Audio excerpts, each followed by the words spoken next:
Assalamualaikum warahmatullahi wabarakatuh. Perkenalkan, nama saya Natasha Rosabila dengan NPM 243510317. Tujuan dibuatnya video ini adalah untuk memenuhi tugas pemrograman web, yaitu membaca chapter 2 yang berjudul Semantik HTML dan Accessibility. Nah, di bagian pertama ada the DOM atau dokumen objek model, peta hidup halaman web. Banyak pemula yang salah kaprah mengira bahwa HTML yang mereka ketik di text editor adalah benda yang sama dengan apa yang dimanipulasi oleh JavaScript di browser. Kenyataannya, file HTML hanyalah sekumpulan teks. Sekumpulan teks mati yang berisi instruksi arsitektur, sedangkan yang hidup di dalam memori browser adalah dokumen objek model, atau disingkat dengan DOM. Bayangkan file HTML-mu sebagai naskah skenario film, sedangkan DOM adalah panggung teater tempat para aktor elemen benar-benar berdiri, bergerak, dan berinteraksi secara live. Ketika browser memuat halamanmu, ia melakukan proses parsing untuk mengubah teks statis tersebut menjadi struktur pohon objek yang dinamis. Struktur pohon ini mempresentasikan hierarki elemen, di mana HTML adalah akar atau root yang kemudian bercabang menjadi head dan body, lalu terus bercabang hingga ke elemen kecil seperti tombol atau teks. Tanpa transformasi menjadi DOM, JavaScript tidak akan pernah bisa menyentuh, mengubah, atau menghapus elemen apapun di halaman web, karena JavaScript hanya mengerti bahasa objek, bukan bahasa markup mentah. Dalam struktur pohon ini, setiap bagian dari halaman web dipresentasikan sebagai node. Ada banyak jenis node, tetapi yang paling sering kita manipulasi adalah elemen node seperti div dan p. Dan text node isi tulisan di dalam elemen. Hubungan antar node ini sangat mirip dengan selisih keluarga. Elemen yang membungkus elemen lain disebut parent, elemen yang berada di dalam disebut child, dan elemen yang berada di level yang sama dalam satu pembungkus disebut sibling. Pemahaman tentang hubungan kekerabatan ini sangat krusial ketika kamu nanti menggunakan CSS sector atau melakukan DOM traversing dengan JavaScript. Misalnya, jika kamu ingin mengubah warna tombol tertentu, kamu seringkali harus menavigasi dari elemen kakek, counter utama, turun ke elemen cucu, tombol itu sendiri. Jika struktur DOM berantakan atau terlalu dalam, performa aplikasi bisa menurun karena browser harus bekerja lebih keras untuk menelusuri hubungan antar node tersebut saat melakukan rendering. Salah satu kekuatan utama DOM adalah sifatnya yang menyediakan API atau Application Programming Interface.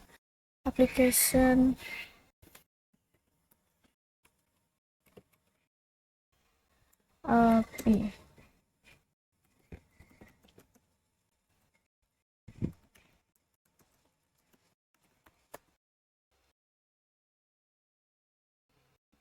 Nah, jadi kalau API atau Application Programming Interface itu sebuah perantara atau jembatan yang memungkinkan dua aplikasi atau sistem saling berkomunikasi. Kayak gitu. Oke, terus lanjut. Jadi API itu sebuah perantara atau jembatan yang memungkinkan dua aplikasi atau sistem saling berkomunikasi. Untuk salah satu kekuatan DOM adalah sifatnya menyediakan API untuk bahasa pemrograman luar seperti JavaScript. Ini berarti DOM menyediakan sekumpulan tombol dan tuas standar yang bisa digunakan oleh script untuk mengendalikan halaman. Properti seperti inner HTML, text content, atau metode seperti append child dan add event listener adalah jembatan yang disediakan DOM agar logika pemrograman bisa mengubah tampilan visual. Tanpa API ini, halaman web hanya akan menjadi poster digital statis yang membosankan, seperti di era web 1.0. Konsep ini menjadikan browser bukan sekadar penampilan dokumen, melainkan sebuah platform aplikasi yang kompleks. Setiap kali kamu melihat notifikasi muncul tanpa reload atau menu drop-down terbuka saat diklik, itu adalah hasil kerja JavaScript yang sedang menyetir DOM melalui API yang tersedia. Namun, memanipulasi DOM secara langsung memiliki biaya performa yang cukup mahal, sebuah konsep yang sering disebut sebagai DOM thresting. Setiap kali kita mengubah geometri elemen, misalnya mengubah lebar atau tinggi, Browser harus menghitung ulang tata letak seluruh halaman dan mengecat ulang piksel-pikselnya. Bayangkan jika kamu menyuruh tukang bangunan untuk memindahkan tembok rumahmu 1 cm ke kanan setiap 1 detik. Tukang itu pasti akan kelelahan dan rumahmu bisa runtuh. Inilah sebabnya mengapa framework modern seperti Redis atau menggunakan konsep virtual DOM, yaitu sebuah salinan DOM di memori yang bisa diubah-ubah dengan sangat cepat. Hanya ketika semua perubahan selesai dihitung di virtual DOM, framework akan memperoleh DOM asli sekaligus dalam waktu, meminimalkan kerja berat browser. Framework apa itu?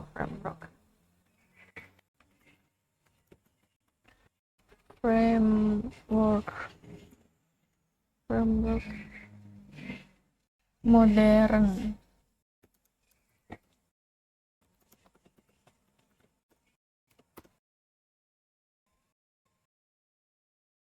V atau V.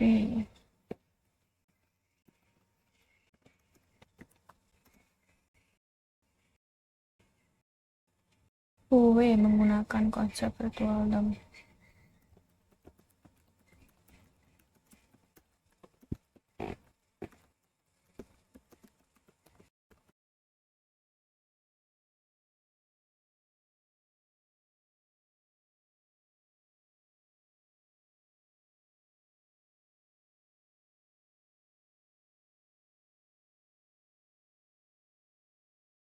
Virtual DOM itu tuh cara framework mengupdate tampilan web secara cerdas dengan hanya mengubah bagian yang benar-benar berubah.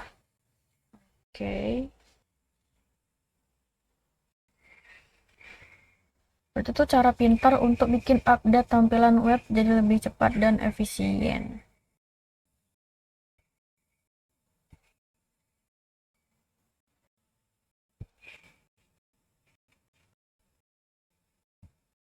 Jadi itu virtual DOM, cara framework mengupdate tampilan web secara cerdas dengan hanya mengubah bagian yang benar-benar berubah. Oke, kayak gitu maksudnya. Sebuah salinan memori yang dibawa dengan sangat cepat hanya ketika semua perubahan selesai dihitung di file DOM. Framework akan memperbarui DOM asli sekaligus dalam satu waktu, meminimalkan kerja berat browser. Penting juga untuk memahami bahwa apa yang kamu lihat di view source browser sering kali berbeda dengan apa yang ada di DOM saat ini. View source hanya menampilkan kode HTML awal yang dikirim dari server, sedangkan DOM mempresentasikan keadaan halaman saat ini yang mungkin sudah diacak-acak oleh JavaScript. Jika kamu ingin melihat struktur yang sebenarnya sedang terjadi, kamu harus menggunakan inspect element di developer tools. Oke, alat ini memperlihatkan DOM live yang sedang aktif, lengkap dengan atribut tambahan atau elemen baru yang mungkin disuntikkan oleh skrip pihak ketiga. Kemampuan melakukan debugging langsung di pohon DOM ini adalah skill wajib bagi seorang web arsitek untuk menelusuri bug tampilan atau masalah fungsionalitas. Terakhir, DOM adalah struktur yang platform agnostik, artinya konsep ini tidak hanya berlaku di browser Chrome atau Firefox, tetapi juga bisa diimplementasikan di lingkungan lain. Misalnya mesin pencari seperti Googlebot juga membangun versi DOM mereka sendiri, sering disebut headless browser, untuk memahami isi halamanmu demi keperluan indeksasi. Bahkan teknologi modern memungkinkan kita merender DOM di sisi server-side rendering sebelum dikirim ke pengguna.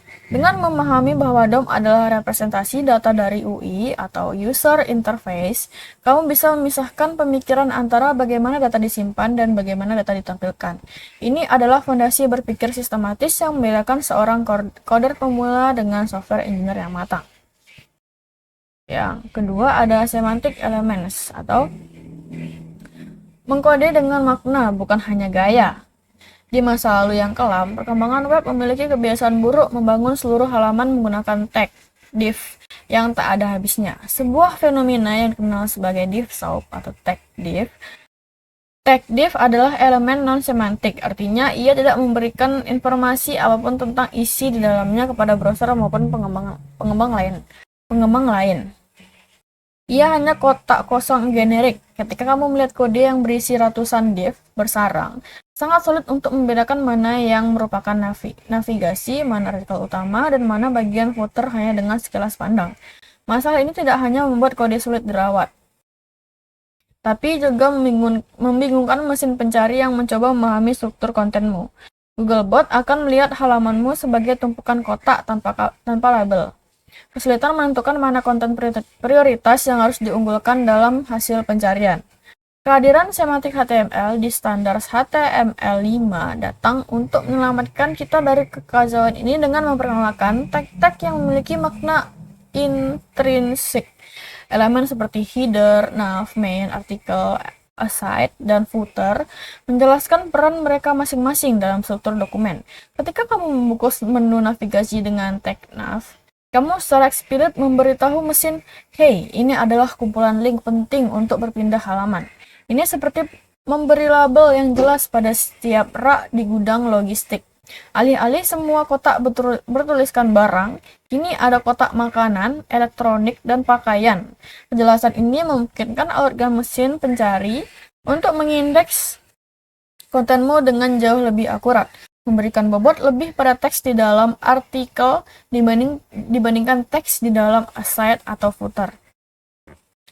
Salah satu perdebatan klasik dalam semantik adalah perbedaan antara section dan artikel, yang seringkali membingungkan pemula.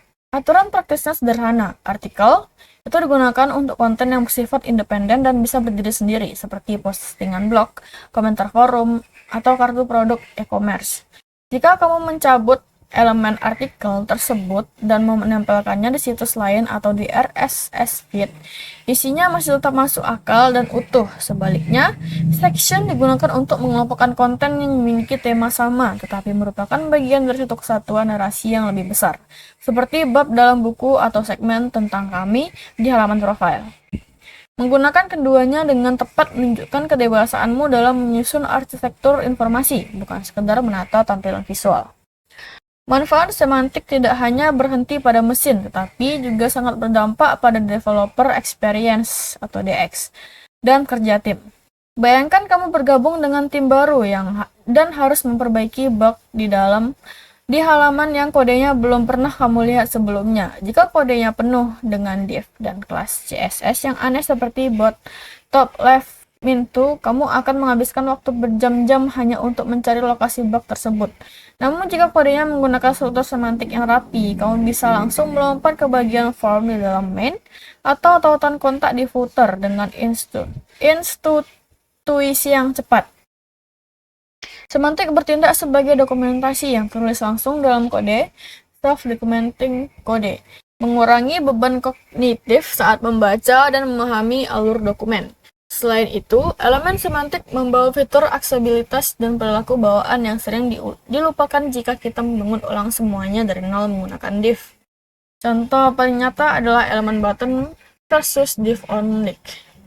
Elemen button secara bawaan bisa diakses menggunakan tombol tab di keyboard dan bisa diaktifkan dengan tombol enter atau spasi, sedangkan div yang diberi event klik tidak memiliki fitur tersebut kecuali kamu menambahkannya secara manual dengan JavaScript yang rumit. Menggunakan elemen semantik asli browser berarti kamu mendapatkan semua fitur interaksi standar secara gratis, stabil, dan teruji di berbagai perangkat. Ini adalah prinsip don't reinvent the wheel. Gunakanlah komponen yang sudah disediakan platform web kecuali kamu memiliki alasan yang sangat kuat untuk membuatnya sendiri. Kesimpulannya, menulis HTML semantik adalah bentuk profesionalisme dan empati seorang web arsitek. Kamu tidak hanya menulis kode untuk membuat browser menampilkan visual yang cantik, tapi kamu menulis struktur data yang bermakna yang bisa dikonsumsi oleh berbagai agen, mulai dari manusia, robot mesin pencari, hingga alat bantu difabel. Kode yang semantik lebih tahan banting terhadap perubahan teknologi di masa depan karena ia berpegang pada standar makna, bukan standar tampilan yang cepat usang. Jadi, mulailah membiasakan diri untuk berhenti sejenak sebelum mengetik div dan bertanya, apakah ada elemen lain yang lebih tepat untuk mendeskripsikan konten ini? Yang ketiga ada Advanced Forms and Validation, yaitu gerbang data yang aman. Formulir web adalah titik pertemuan paling kritis antara pengguna dan sistem, tempat di mana data berharga berpindah tangan. Di masa lalu, input data hanya terbatas pada type teks sederhana, yang memaksa pengguna mengetik format rumit secara manual dan rawan kesalahan. HTML modern telah berevolusi menghadirkan input type spesifik seperti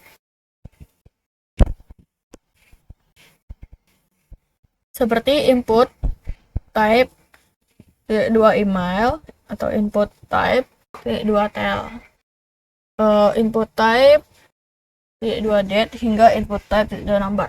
Penggunaan type spesifik ini bukan sekadar untuk validasi, tapi juga untuk memicu antarmuka keyboard yang sesuai di perangkat mobile. Virtual keyboard. Misalnya, saat pengguna fokus pada input bertype tel, smartphone akan otomatis menampilkan keypad angka besar tanpa tombol huruf yang secara drastis meningkatkan pengalaman pengguna user experience dan mengurangi potensi salah ketik. Selain type input, browser modern dilengkapi dengan atribut constraint validation bawaan yang sangat kuat seperti atribut code.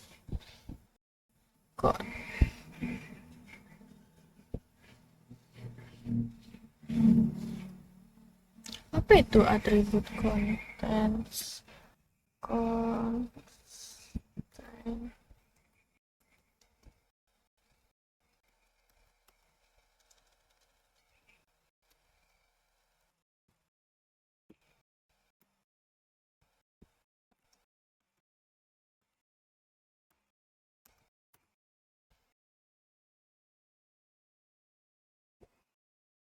Atribut constraint validation adalah atribut pada elemen format HTML yang digunakan untuk mengatur aturan validasi input secara otomatis oleh browser sebelum data dikirim. Jadi intinya browser akan mengecek apakah input sesuai aturan tanpa perlu JavaScript tambahan. Oke, jadi fungsi utama dari constraint validation ini mencegah input yang salah tidak valid, memberi pesan error otomatis ke pengguna, membantu validasi lebih cepat dan simpel. Ini ada contoh-contohnya, contoh input juga. Oke, kita lanjutkan. Selain tipe input, browser modern dilengkapi dengan atribut constant validation, bawaan yang sangat kuat seperti require, pattern, min, next, dan step Oke. Dengan atribut ini, kita bisa memblokir pengiriman firmware di tingkat browser tanpa menulis satu baris pun kode di JavaScript. Misalnya, menambahkan atribut required pada kolom nama akan membuat browser secara otomatis menahan tombol submit dan menampilkan pesan error standar jika kolom tersebut kosong.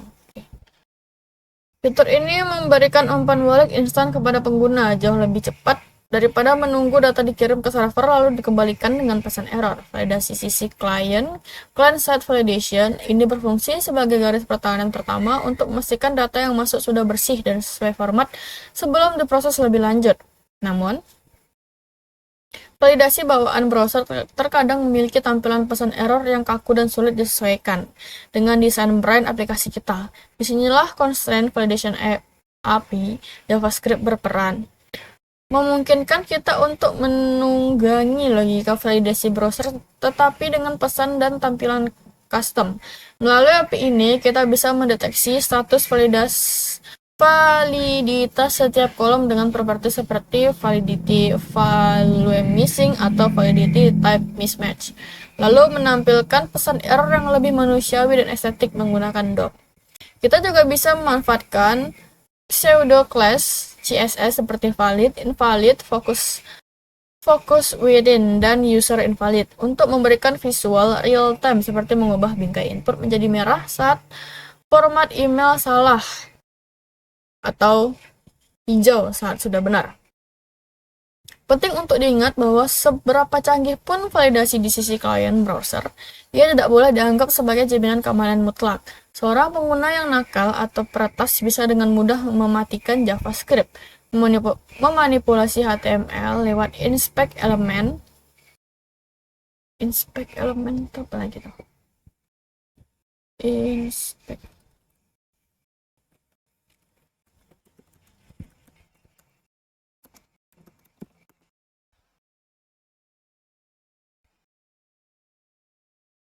Oh, inspect element itu adalah fitur di browser yang digunakan untuk melihat dan mengedit struktur serta tampilan website secara langsung. Biasanya di browser di Google Chrome.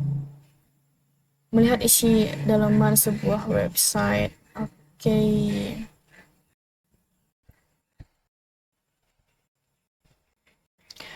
Seorang pengguna yang nakal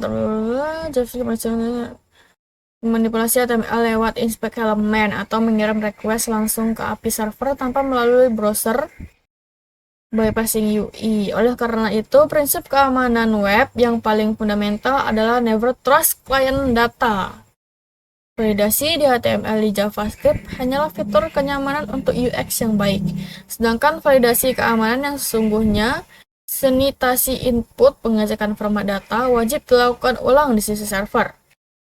Mengandalkan validasi klien saja sama dengan mengunci pagar rumah dengan selotip, terlihat aman tapi sangat mudah diterobos. Aspek lain yang sering dilupakan dalam pembuatan form adalah perlindungan terhadap bot otomatis dan spam. Formulir yang terbuka di internet adalah sasaran empuk bagi bot yang ingin menyuntikkan link iklan atau mencoba serangan brute force. Serangan brute force. Serangan brute.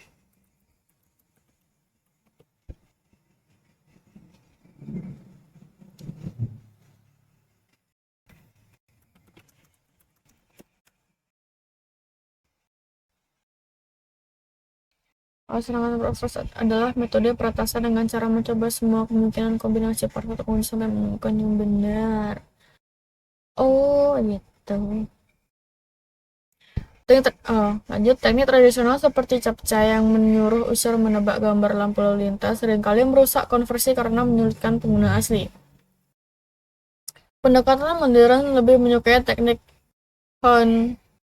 honeypot, yaitu membuat kolom input tersembunyi yang tidak terlihat oleh manusia tapi akan diisi oleh bot bodoh jika kolom itu terisi.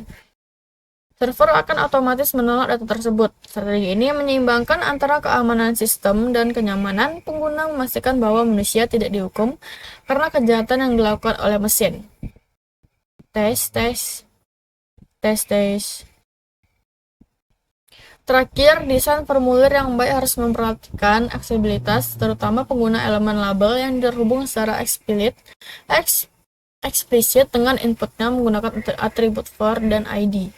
Klik pada teks label seharusnya otomatis memindahkan fokus kursor ke dalam kolom input terkait. Sebuah fitur kecil yang sangat membantu pengguna dengan gangguan motorik yang kesulitan membidik kolom input kecil. Placeholder dalam input tidak boleh menggantikan fungsi label karena placeholder akan hilang saat pengguna mulai mengetik, membuat pengguna lupa apa yang harus diisi. Membangun formulir yang inklusif, aman, dan mudah digunakan adalah seni tersendiri yang menggabungkan psikologi pengguna, desain visual, dan ketelitian teknis. Oke, yang keempat ada web accessibility, jalan tol untuk semua orang. Web accessibility yang sering disingkat menjadi A11YU. Gitu gak sih? Ya, pakai bahasa Indonesia aja lah. Ya, A11Y. Karena ada 11 huruf antara A dan Y. Seringkali disalahartikan hanya sebagai fitur untuk penyandang tunanetra, padahal aksesibilitas adalah tentang inklusivitas universal yang menguntungkan semua orang, termasuk saya dan kamu. Konsep ini dikenal sebagai the curb cut effect. Awalnya, trotoar landai dibuat untuk pengguna kursi roda, tapi ternyata juga sangat membantu orang yang membawa koper, orang tua dengan kereta bayi, atau pesepeda. Di web, fitur seperti kontras warna yang tinggi tidak hanya membantu orang dengan gangguan penglihatan, tapi juga membantu kita melihat layar HP saat berada di bawah terik matahari. Video dengan caption membantu teman tuli, tapi juga membantu kita menonton konten di tempat umum yang bising atau di kantor diam-diam tanpa suara.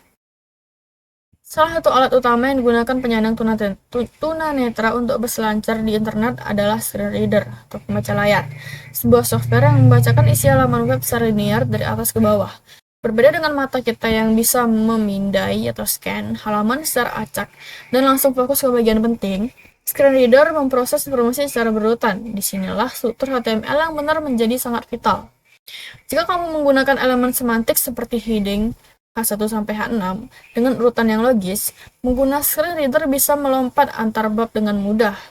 Namun, jika kamu menggunakan teks biasa yang hanya diperbesar ukuran dengan CSS tanpa tag heading, pengguna tersebut akan tersesat dalam lautan teks tanpa navigasi. Bagi mereka, web yang tidak semantik adalah seperti buku tanpa daftar isi dan tanpa nomor halaman.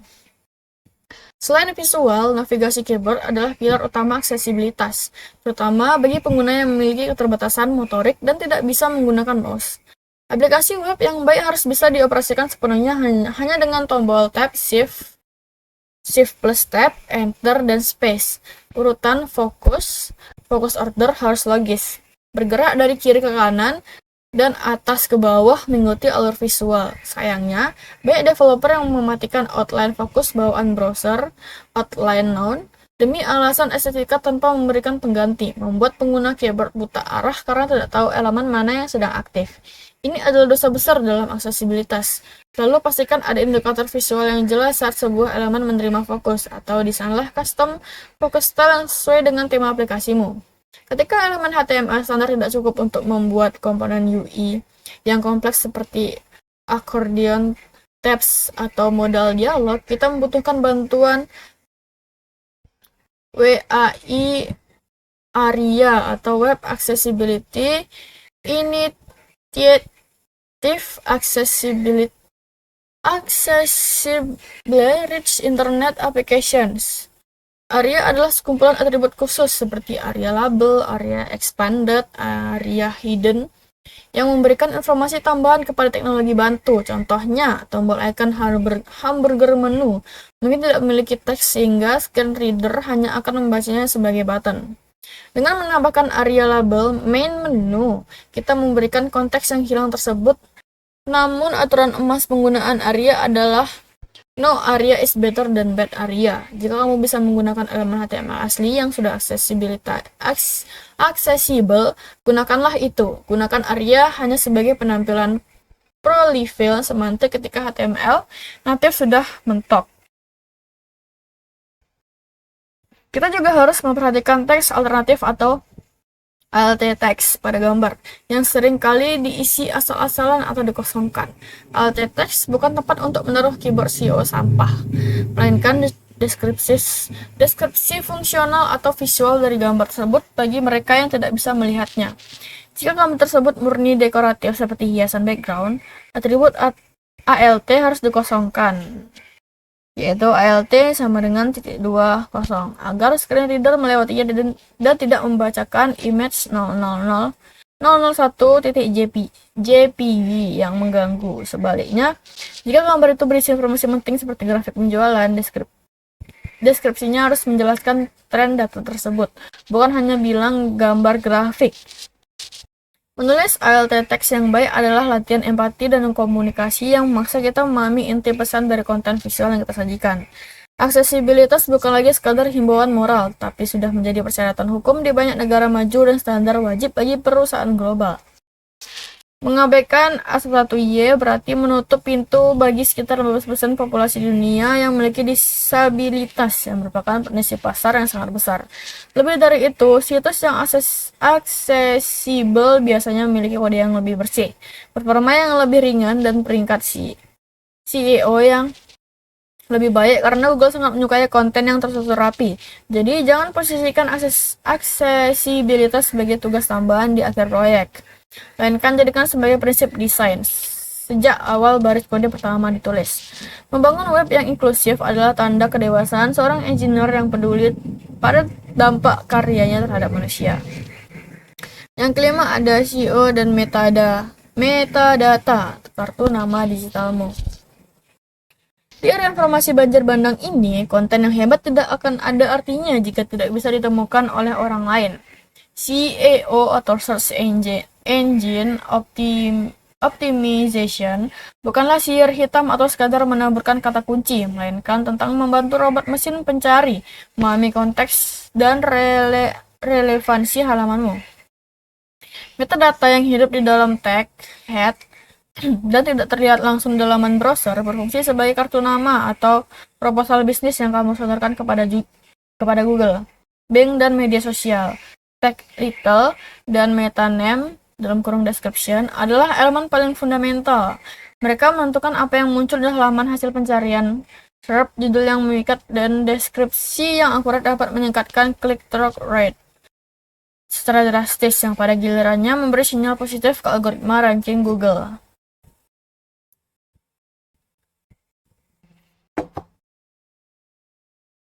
Selain mesin pencari tradisional, cara kontenmu tampil di media sosial juga diatur oleh standar metadata yang disebut Open Graph Protocol atau OG. Pernahkah kamu membagikan link di WhatsApp atau Twitter dan melihat kartu pratinjau yang cantik lengkap dengan gambar, judul tebal, dan ringkasan? Itu adalah hasil kerja dari tag seperti meta property dalam kurung OG image atau meta property dalam kurung OG title dan meta property dalam kurung OG description. Tanpa tag ini, platform sosial akan mencoba menebak-nebak gambar mana yang harus diambil dari halamanmu. Seringkali mengambil gambar iklan atau logo yang terpotong jelek. Mengoptimalkan OG text adalah strategi marketing gratis yang membuat kontenmu terlihat profesional dan shareable, meningkatkan potensi viralitas di ekosistem sosial. Untuk level yang lebih tinggi, kita menggunakan struktur data atau skema.org, biasanya dalam format JSON, LD, JavaScript Object Notation for Linked Data. Ini adalah cara kita memberikan kunci jawaban langsung kepada mesin pencari tentang isi data kita. Alih-alih membiarkan Google menebak bahwa angka 4,5 di halaman adalah rating produk, kita membungkusnya dalam skema JSON yang secara eksplisit berkata, ini adalah produk, harga yang sekian, ratingnya 4,5, dan stoknya tersedia. Hasilnya, Google dapat menampilkan rich snippets di hasil pencarian, seperti bintang rating, harga, atau resep masakan yang langsung muncul tanpa justru perlu membuka website.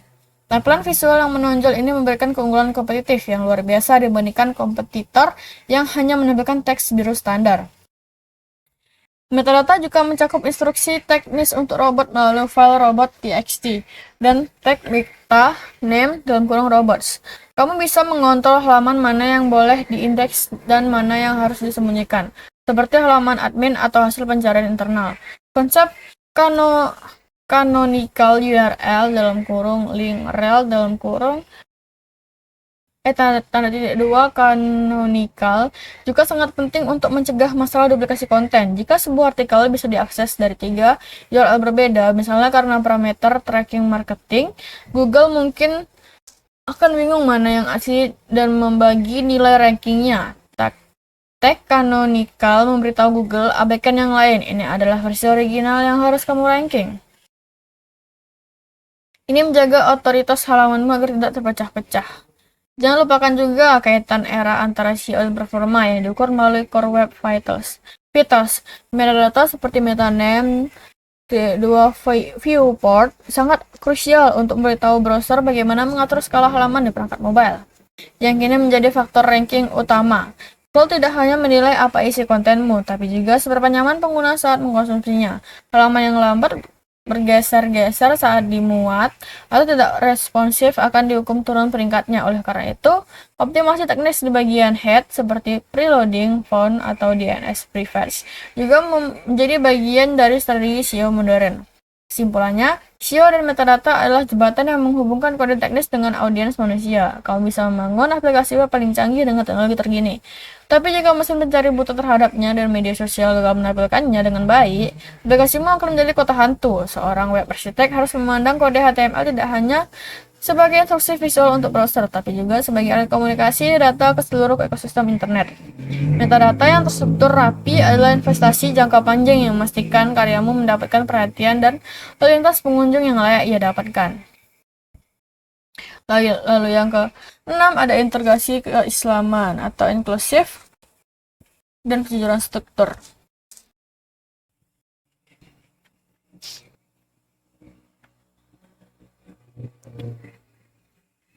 Dalam Islam, menulis kode bukan sekedar instruksi kepada mesin, melainkan bentuk komunikasi yang harus dilandasi oleh prinsip kaulan sadida atau perkataan yang benar atau lurus. Sebagaimana Allah memerintahkan dalam surat Ahzab ayat 70 untuk mengucapkan perkataan yang benar. Seorang pengembang web mengamalkan ini melalui semantik HTML, menggunakan elemen yang tepat sesuai fungsinya. Misalnya menggunakan tag button untuk tombol, bukan div yang dimanipulasi, adalah bentuk kejujuran struktural. Kita menempatkan sesuatu pada tempatnya, yang merupakan definisi dari ADL atau keadilan. Membiarkan browser atau screen reader kebingungan karena kode yang tidak semantik adalah bentuk kezaliman kecil terhadap pengguna yang membutuhkan kelihatan informasi. Fokus utama bab ini pada web accessibility adalah manifesting teknologi dari prinsip Ar-Rahman atau kasih sayang dan kepedulian terhadap kaum yang lemah. Islam sangat memuliakan penyandang disabilitas sebagaimana diabadikan dalam surah Abasa yang menegur Nabi Muhammad SAW karena berpaling sejak dari Abdullah bin Ummi Maktum, seorang sahabat tuna netra. Dalam konteks digital, membuat website yang tidak bisa diakses oleh pengguna tunanetra yang menggunakan pembaca layar atau pengguna dengan keterbatasan motorik yang hanya menggunakan keyboard adalah bentuk pengabaian modern yang harus dihindari. Membangun web yang inklusif adalah implementasi hadis. Sebaik-baik manusia adalah yang paling bermanfaat bagi manusia lain. Bermanfaat bagi semua manusia tanpa memandang keterbatasan fisik mereka. Upaya menerapkan validasi formulir dan penanganan error yang baik sejalan dengan kaidah fikih izalatul daror, menghilalkan kemudaratan. Rasulullah SAW bersabda bahwa menyingkirkan gangguan duri atau batu dari jalan adalah sedekah. Di jalan raya digital, duri tersebut bisa berupa formulir yang membingungkan, navigasi yang menjebak, atau instruksi yang tidak jelas yang membuat pengguna frustasi atau kehilangan harta. Dengan merancang termuka yang memvalidasi input secara santun dan membimbing pengguna menghindari kesalahan. Kita sedang menyingkirkan duri digital yang insya Allah bernilai sedekah karena memudahkan urusan saudara kita. Selain itu, pengguna metadata dan SEO yang etis berkaitan erat dengan prinsip tabligh, menyampaikan dan sidik, jujur. Metadata adalah wajah konten kita di mesin pencari dan media sosial. Seorang muslim dilarang melakukan taklis, penipuan kualitas atau gharor ketidakjelasan dengan membuat judul clickbait atau deskripsi meta yang tidak sesuai dengan isi konten hanya demi traffic. Struktur skema ORJ yang rapi adalah upaya kita untuk menyajikan informasi secara transparan, berbayar, sehingga pencari ilmu dapat menemukan kebenaran dengan cepat dan akurat di tengah lautan informasi sampah. Terakhir, konsep dokumen objek model yang terstruktur rapi mengajarkan kita tentang nizam, peraturan, dan ukhuwah, persaudaraan antar elemen. Sebagaimana tubuh manusia yang satu bagiannya sakit, maka bagian lain ikut merasakannya. Kode HTML yang buruk di satu bagian bisa merusak tampilan di bagian lain. Membangun struktur yang kokoh dan saling menopang adalah cerminan dari bangunan umat yang valid. Dengan demikian, menulis HTML yang valid, semantik, dan aksesibel bukan hanya tuntutan teknis W3C, melainkan juga pemenuhan hak asasi sesama manusia untuk mendapatkan akses informasi yang setara dan bermartabat. Yang ketujuh ada kesimpulan, struktur adalah fondasi. Bab ini telah menegaskan bahwa HTML bukanlah sekadar wadah kosong untuk menampung desain, melainkan tulang punggung arsitektural yang menentukan bagaimana dunia mesin dan manusia memahami konten kita. Berikut adalah poin-poin kunci yang harus dibawa pulang. Yang pertama, ada DOM bukanlah file HTML. Kita belajar bahwa browser tidak membaca file teks, melainkan membangun DOM tree yang hidup di memori. Pemahaman ini mengubah cara kita melihat interaksi. Kita tidak mengedit teks, kita memanipulasi objek. Ini adalah landasan utama sebelum masuk ke JavaScript. Yang kedua, ada semantik adalah investasi jangka panjang. Menggunakan div untuk segalanya mungkin terlihat cepat di awal, tapi menggunakan elemen semantik, nav, artikel, dan button adalah investasi untuk SEO, aksesibilitas, dan keterbacaan kode tim. Kode semantik adalah dokumentasi yang bicara sendiri. Yang ketiga adalah validasi dimulai dari browser. Jangan membebani JavaScript untuk hal-hal yang sudah bisa dilakukan browser. Constraint validation API dan tipe input modern seperti email dan tail memberikan keamanan lapis pertama dan pengalaman pengguna yang superior di peringkat mobile dan biaya performa. Yang keempat ada aksesibilitas dalam kurung A11Y adalah universal. Kita memahami bahwa aksesibilitas bukan fitur tambahan untuk segelintir orang, melainkan standar kualitas universal. HTML yang valid dan semantik adalah 80% dari pekerja aksesibilitas, sisanya adalah penggunaan area yang bijak, bukan serampangan. Yang kelima ada metadata adalah wajah publik. Di luar apa yang dilihat pengguna di layar, metadata atau open graph atau skema.org bekerja di balik layar untuk memastikan konten yang tampil menarik saat dibagikan di media sosial dan dimengerti oleh mesin pencari. Ini adalah jembatan antara kode teknis dan visibilitas marketing. Dengan struktur data HTML yang kini sudah kokoh, bermakna, dan inklusif, kita siap untuk memberikan kulit dan keindahan pada kerangka ini. Di bab 3, kita akan menyelami seni tata letak modern menggunakan CSS. Oke, ini ada di esai. Baiklah, sekian dari saya, lebih dan kurang saya mohon maaf. Saya ucapkan wabillahi taufiq wal hidayah. Assalamualaikum warahmatullahi wabarakatuh.